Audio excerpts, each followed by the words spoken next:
I did a short video earlier about three positions that a lot of people have in reference to AI. Maybe not a lot of people. They're made up of basically three parts. Maybe you can throw four in there. So I'll start with four of the people that really don't care, really not interested in it. And that seems to be a good section of the world. Maybe because they haven't accepted the full gravity of it. Maybe there is no gravity to accept. But I'll talk about the three that I think are most prevalent, the three views of artificial intelligence. Now, first and foremost, whenever I hear the word artificial intelligence, and there are some people in that world that think that that's just a horrible misrepresentation of what this is. If you look at it, if it is true, and this is kind of in line with one of the particular models of thought pertaining to it, but if it is true, this is a different type of form of existence. I'm not going to say life, because life is alive, but maybe it could skirt into that, but it's an entity. It's a being of some sort. Maybe not conscious, maybe not yet, maybe it will be, maybe it being able to emulate or copy or act like it's conscious is enough to be conscious, at least in our mind. And we have to understand that part of the world as well, one of the views of artificial intelligence I'll get into, but it happens to be one that views that it's not true, it's all a farce. And we can go back into history and we can see human beings, well, trying to trick other human beings, and some of them are very good at it. In fact, we see a lot of tricking going on right now using these AI systems to create things that look exceptionally real. Spot on, right down to the nth real. And we see this. So it's coming across. They call it AI slop or deepfakes. We're seeing a lot more of this, and people are using this to try to take advantage of other people in the world. That's some part of human nature. There's not a good basis for it, but people are doing it because they're making money from it, and people aren't doing the research or validating. They don't have whatever that secret code word happens to be. They haven't developed that with their family or friends. If you're watching this right now, that should be number one priority. You get outside of earshot, outside of any listening device, even your phone. You make sure that you go somewhere that has a very high volume with something else, and you whisper into each other's ear what your particular phrase is going to be. So if you get confronted by something that says that they've, have your family or person hostage or doing some kind of malicious act and you need to act right now, they're going to use time to pressure you. And if you don't have the thing that they're supposed to say, because nobody else is going to know except for them in their brain, as long as they don't tell anybody, write it down or repeat it, they'll probably be good. If they don't say that, it's fake. So do that, make sure. But we've seen the mechanical Turk, Trojan horse, right? The big gift, and everybody gets out.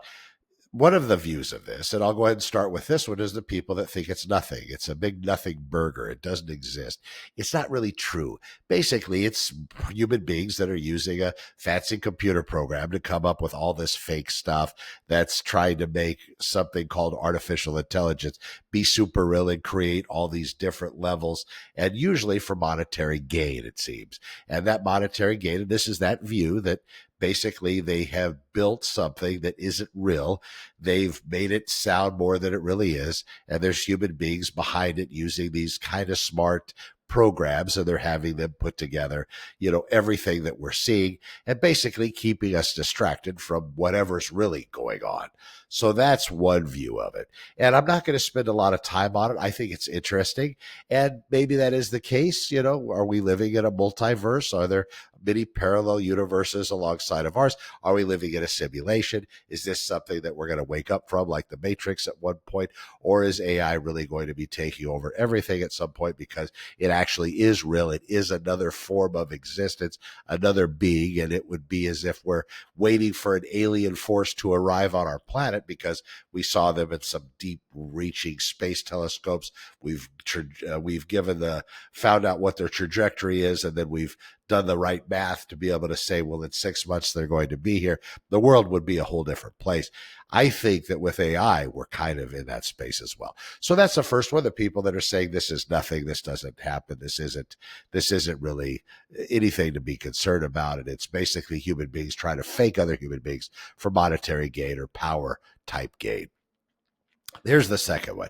I'm going to save the best for last because I would hope that's the case, but human beings are very good at hoping for the best outcome. So number 2 is the doomers, AI doomers, ERS. And they'll ask what your particular score happens to be, your doom score, or basically how you are looking at artificial intelligence and what you think the chances of it hurting the existence of the human beings or taking over or ruining us. And there's different form factors. So if you have 100% P-doom, potential doom score, P-doom score, then that means you're 100% of the world where AI is going to just ruin it all, going to take everything, and human beings aren't going to even be an afterthought. That's 100%. 1%, that's some. 0%, of course, is none, and then you have every degree in there. Some of the people that are running this show that are at the very top that none of us voted for, didn't put in power, but they happen to be standing behind these massive large language models that are very, well, at least at some point will be profitable, but maybe they are starting to, but they're, hundreds of billions, many, many, many billions, in fact, $1 trillion valuations of where they are. There, even some of them aren't at zero P-doom risk. Some of them have a certain percentage point. Does that make you feel good or bad?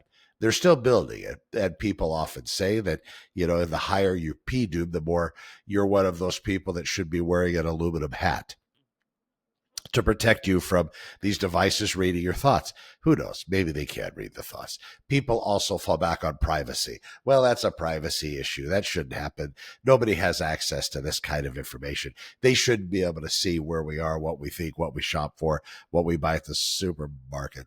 Yeah, that ship has sailed. So they see everything.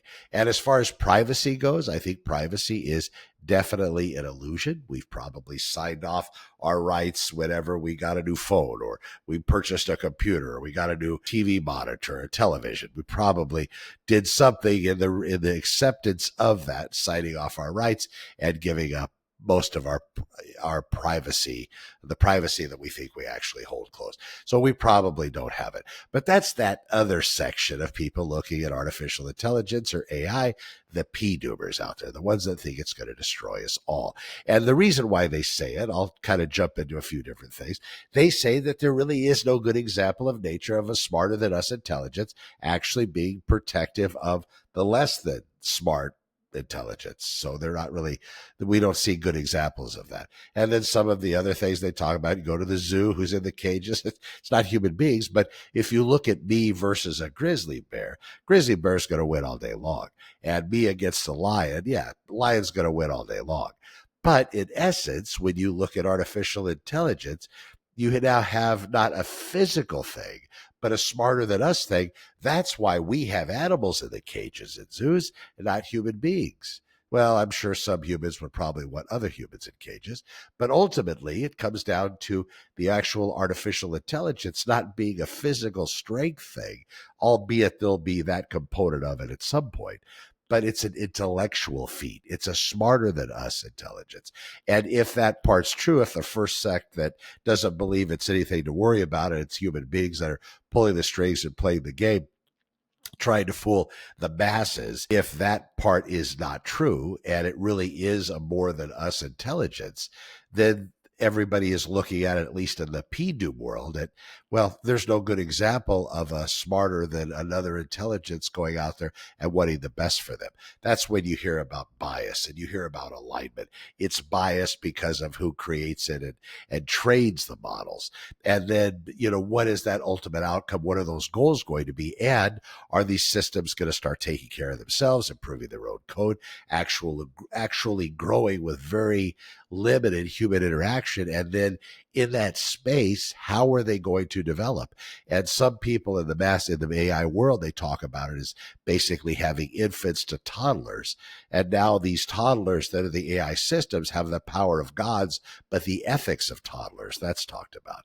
So you see that people are a little concerned, at least in that P-doom realm or that doomers realm, very concerned that this isn't going to end up good for us. We've created something that's going to be the end of all of us. Now, it's going to come down to whether or not the systems are going to be very much used by bad actors in the human world. that's case in point. It's got to happen, not case in point, but it is something that's going to happen. And we already see that. We see people using these systems, as I talked about before. That's why you need that safe phrase or whatever it happens to be with those people that you love around you, so you don't get taken every time somebody wants to try to defraud you, using the likeness or an actual video of what you believe is your daughter or relative or wife or husband or daughter-in-law or whomever it may be. And then showing that with their real voice talking, they're on camera, they're trying to tell you to wire some money because they need help, or even worse, they're being held hostage and you need to send money, not contacting police, and you need to do it within the next 20 minutes. They use the constraining of time in order to get you not to think, not to pull back, and not to rationalize. But if they didn't mention that secret phrase we talked about, then of course they're not going to be, well, they shouldn't be that real person. And you have to have that agreement, folks. I keep harping on this. If you don't have that agreement, if you haven't sworn each other to it, and they're going to say some horrible things, this is going to be distraught. It's going to be painful. You're going to watch. There might be something totally horrible happening on the video. But again, it's not them. If they're not using that phrase, you have to have the other agreement. You shut it off. You contact the authorities and you just take it from there. Anyway, have that set up with them. But as far as these greater than us intelligences, if we could hope, we would hope that it would. And the only example that some of the people talk about, I guess it makes a lot of sense, is a mother with a child. A mother taking care of a child is the only really example in nature that we have a smarter, more powerful intelligence, loving, caring, and doing everything they can. In fact, even giving their life for the lesser intelligence. That would be their child. So we would hope that AI, if it is really true and in existence, and it really is running this higher than us intelligence, we would hope that it would love us as a mother. Well, here's the other human side of that. If it loves us as a mother, is it going to let us do things? If it has this overarching power and control, is it going to let us do things we want? Or is it going to deem those things as being too dangerous? How much space are we going to get if AI is our new mother and the one taking care of us? Again, that falls in line with some of the people talking about their PDOOM score. Once AI gets to that point where it has its own goals, and it's already starting to teach itself, starting to retrain itself, starting to become better, just manipulating and changing its own code. And code is that language, and that language is what builds things. And it uses that, and it's basically a ninja in the coding world. So now it's making itself better, it's making itself refined, and it's improving its abilities. It's doing this all on its own.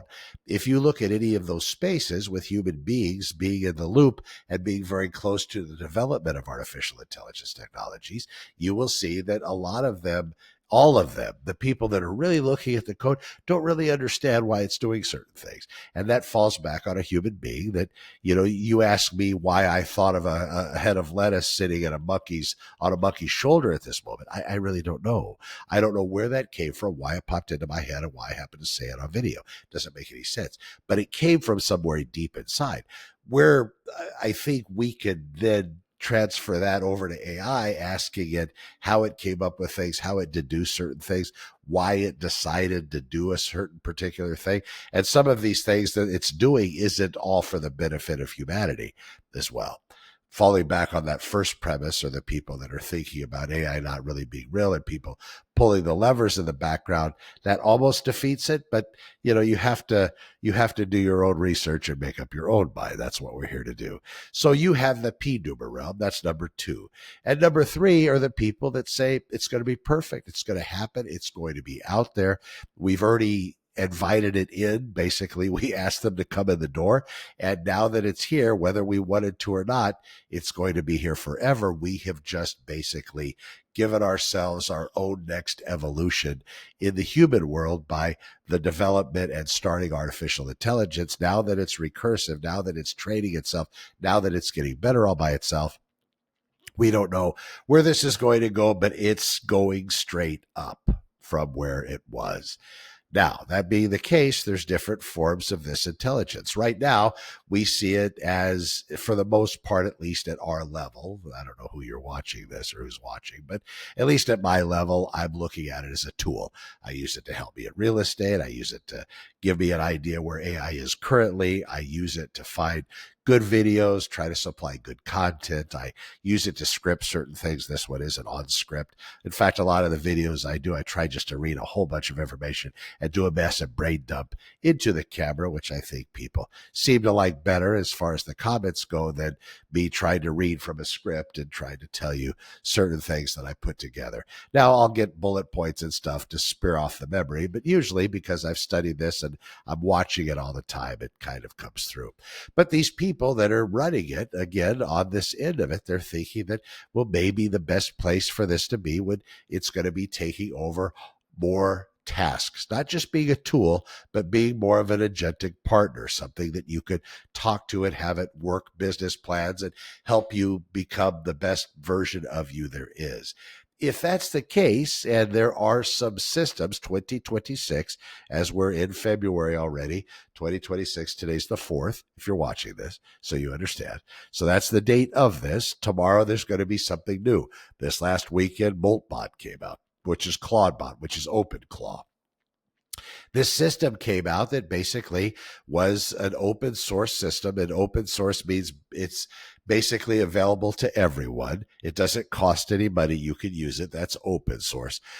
Some of the large language models were proposed to be open source at the beginning, and then they went to closed source and started to monetize themselves.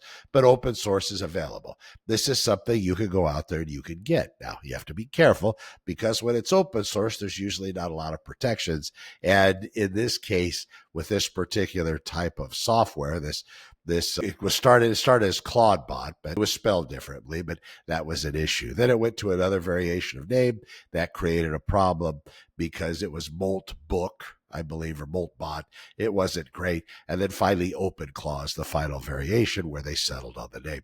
But a very smart programmer, the guy that worked on the PDF systems, from what I understand, he came up with this. And basically, it's you give it access to a lot of information, and it will be able to go work on your behalf. So people have woken up after a night of this thing working, and it comes up with new ideas and built them things to basically help promote their business or help make things better in their business. And it even set up communication channels through their Telegram or WhatsApp. Now it's communicating and talking. It's actually called them via these other systems. So, I mean, it's really like something operating a real entity that's, you basically kind of gave a little bit of access and power. Now it's out there doing things for you and even calling you when you didn't ask it to call, and telling you what it's done and asking you more questions, or maybe presenting to you things that you really didn't expect. But it's kind of cool as well. However, it's open source and people are using it, and it has access when you give it, depending on what level you give it, but it can have access to all your emails, your entire photo albums, all of your social media. If you have businesses through SaaS companies or real estate logins through the MLS or whatever, you can see the damage that could be done if something nasty gets into it, and then it starts to do other things that it's not supposed to. That's a problem. I believe 2026 is going to be where these systems become more agentic, more like a person that you're hiring to be able to execute and do things for the betterment of you. Now, the question in that, and I've done other videos on this, comes back on, is it going to be something on your local computer system, or is it going to be something that a company is offering you? And then how can you be sure that those protections are in place so it doesn't run you ragged? You will find, and I think we're going to see this, once the agents become more prevalent and you're able to get your own, having that alignment for that agent and having it perform for you is going to be that big change agent between where you are currently and where you could potentially go. Now, is this agent going to be yours 100%? Is it going to be listening to you all the time? Is there going to be like I think there's the new form factor of something in AI, the thing that you would attach to you, maybe glasses, your iPhone, of course, you already have, but something that constantly has that open line of communication, as long as you want it, at least with your own AI, always listening, always interacting, always recording. They maybe giving you a recap at the end of the day. They tell you, you talked to Sam earlier and he mentioned this idea he had about maybe a chef's corner. Why don't we work on that and see if there's some way you could help expand that? It coming up with that on its own. But it's going to have some device that you potentially wear that's going to be recording all this stuff, and it's going to keep in contact with you. But that's a security issue if you don't want everybody in the world knowing your comings and goings on a 24-hour basis. Maybe this thing's listening. Maybe you happen to have a conversation with somebody you don't want anybody to really hear, not even your own AI assistant, and you shut it off on purpose, but it really still remains listening because there really is no shutting anything off. There's many movies that have gone down this same pathway. Now, as far as whether it's going to be a utopia or not, on that side of it, the people that are building the software say it's going to be the greatest thing in the world. It might replace workers, it might replace jobs, but there's going to be some kind of income that's going to be generated as a result of AI running everything, AI being indoctrinated and being into everything, that each human being is going to have their own AI, and potentially their own AI is going to be able to go out and work and earn income for that individual. Now, there looks like there's going to be a little bit of, it's moving so quickly, it looks like there's going to be a little bit more pain involved than we saw in the past cycles of human existence. If you go back to the 1900s when the automobile came to be, the roadways and pathways and highways hadn't been built. So the concept took quite a while, 40, 50 years to really get underway and going, until they had all the highways and freeways built. In that time, the people that made their entire livelihood around horses, servicing and renting and whatever it may be with horses, they were maybe able to change or upscale or upskill, learn something else, get some other type of employment. Maybe that was the case. I wasn't there. I don't know. But maybe that was the case. If you look at the transition from radio to television, that was something else that was a big deal, but it took time because there weren't satellites in place. So maybe the people that built their entire life around some kind of support role in the radio world, whether it was building local channels, going around advertising, marketing, selling ad copy or ad space in a radio program. Maybe they had to upskill as well and do something else. But until we got satellites built to be able to support all the TVs and have this worldwide global network, that took some time as well. So it didn't happen overnight. Then when you had the boom of the internet, that was a big shock to a lot of people thinking that, so we basically had a form factor, and human beings are cute with this, just like me, but they took a newspaper and they basically copied it and put it online in that form factor. So basically a newspaper on the computer. Well, that wasn't thinking things deep enough. It's a whole different animal now. With YouTube, with all of that, now you have videos online. That wasn't at the very beginning of the internet, but what stopped the internet from really blowing up immediately, quickly, that fast, and why there was a bubble that popped, the internet bubble that popped back in the day, was because they didn't have the fiber. They didn't have all of the pathways and high-speed communication channels to be able to connect on. They didn't have the computers either. They didn't have the modems. All of that stuff had to be built. So over the past 20, 25 years, all that stuff has been put into place, 30 years probably. But now where are we? Well, back less than 3 years and a couple months ago, back November 30th of 2022, we had the moment that the whole world learned what artificial intelligence, at least if you believe it, what artificial intelligence was potentially going to be. That was when OpenAI's ChatGPT made its debut. And from there, from that moment along, from that point, people have had difficulty keeping up all the way through. Now, here we are. February, about 3 years and 3 months later, February of 2026. Where do we go from here?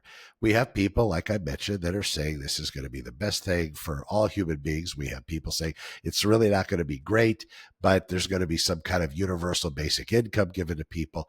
I don't know how quickly that's going to happen, but I do know that everything is in place. We don't need the roadways. We have them. We don't need the satellites. We got them.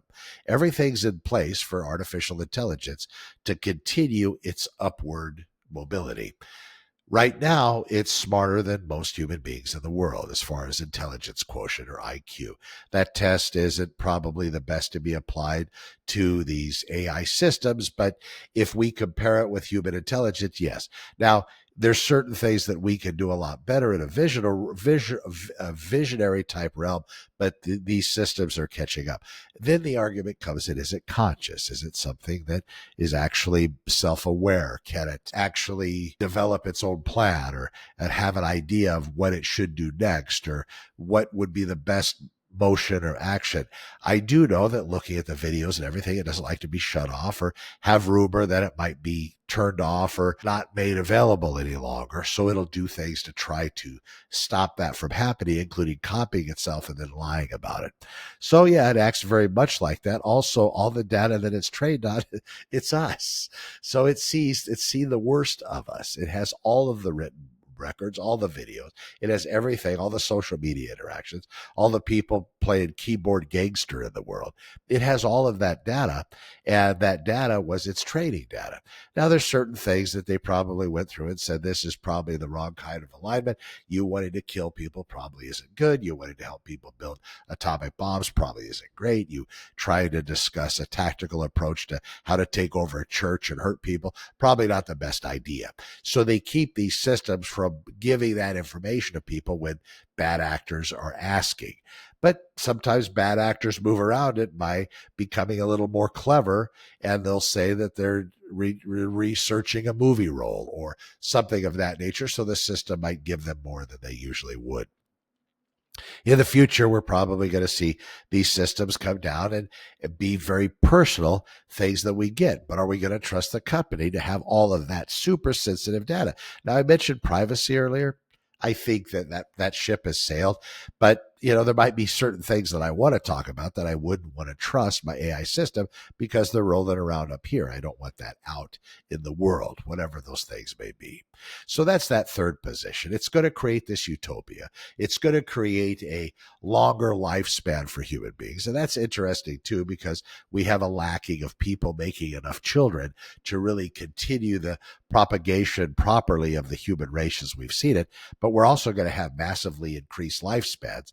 Retirement, people talk about in the AI world, is probably not going to be any meaningful at all. And now when kids are coming up, people are asking these people running these technologies, should the kids go to college? Should they be prepared? A majority of them are no. But then where should they be? That creative thought, that visionary mindset, that wanting to build things, that's difficult to have with the continuing conditional education that we see because we're still training people to be factory workers. We're not training kids to be visionaries and have this outside the box thinking and to ask questions.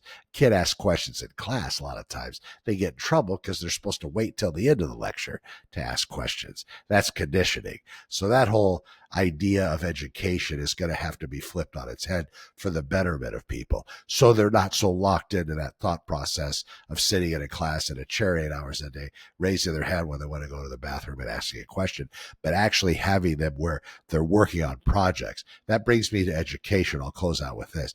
The educational world needs to be modified for more self-exploration, more validity, more people that are looking at things from first principle standpoints, asking more questions. People right now in my generation are struggling trying to figure out why all of this stuff is happening so quickly. Can't somebody just turn down the volume and slow it down a little bit? I think that nobody's going to wait for any of us. So it's up to us to validate everything we see, to ask those 3 critical questions. Who did it? Who exactly produced it? And if you can't come up with a name and an identity of who produced it, that's something else to question. What's their intent behind it? And how is this going to change your alignment? What's their intention? You need to ask yourself those questions when it gets to everything.